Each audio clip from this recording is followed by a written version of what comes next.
Salut les graines de petits chefs! Aujourd'hui, je vais vous présenter le pancake à la banane. Un bon moyen, quand il y en a un qui a mangé que la moitié de sa banane, de ne pas la perdre par exemple. C'est un peu une recette zéro déchet. Et en plus, c'est hyper facile à faire. Et encore mieux, est-ce que par hasard, vous avez des copains qui sont allergiques au blé, allergiques au lait de vache? Et bien là, vous pouvez leur faire des pancakes sans tout ça. Donc du coup, pas de risque d'allergie pour eux. Quand tu vois Petite Thaïs dans le rond vert, ça veut dire que tu peux faire cette étape tout seul. Alors, on va prendre notre banane, on va la casser en morceaux. N'hésitez pas à utiliser les bananes qui sont un petit peu mûres parce qu'elles ont plus de sucre dedans. On met les morceaux de la banane dedans. On verse les œufs. Dis donc, vous m'avez rien dit? Mais qu'est-ce que j'ai oublié? Me laver les mains? Non, ça je l'avais fait avant quand même. Mais sinon mes cheveux, ils sont pas attachés. Alors là, il faut que je m'attache les cheveux.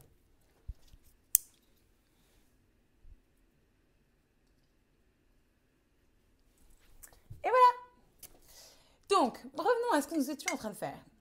La banane, les œufs, tout est ensemble. Il est temps de mixer le tout.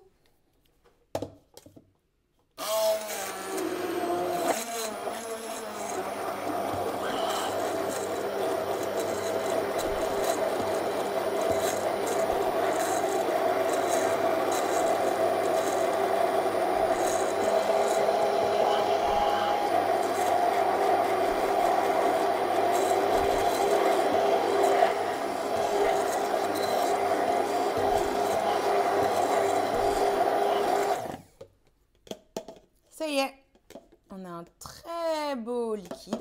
Je vais enlever ça.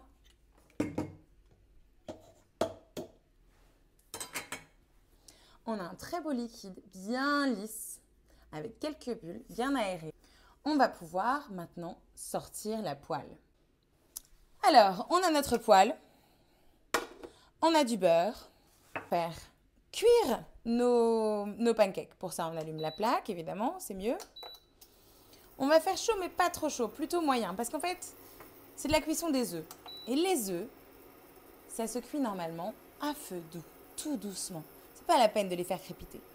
Donc là, on va aller tout doucement. On va prendre un petit peu de beurre qu'on va mettre dans notre poêle pour bien donner un petit goût de beurre noisette. Et on va faire un petit pancake au milieu.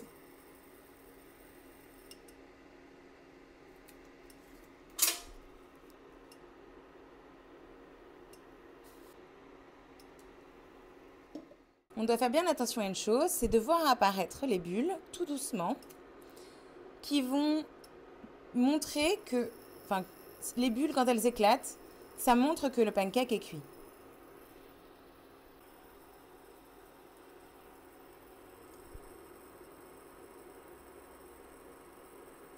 Tu vois les bulles? Elles commencent à arriver jusqu'au fond du pancake. On va pouvoir bientôt le retourner.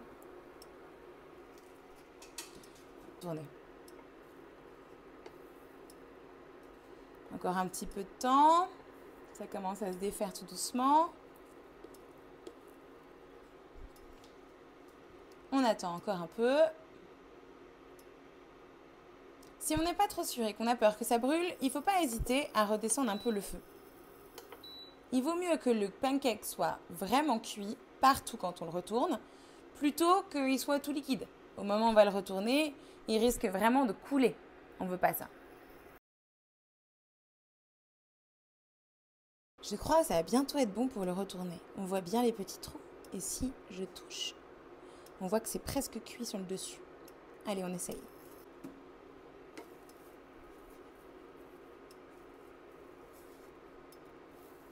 Waouh, il est trop bien doré! Canon, super bien doré. Bon appétit les graines de petits chefs! Tu peux le servir avec un coulis de chocolat, de caramel ou de framboise. Tu peux ajouter une cuillère à soupe de maïzena pour plus d'énergie et de consistance. Viens découvrir le livre. Croque-mi et croque-moi, de la graine à l'assiette.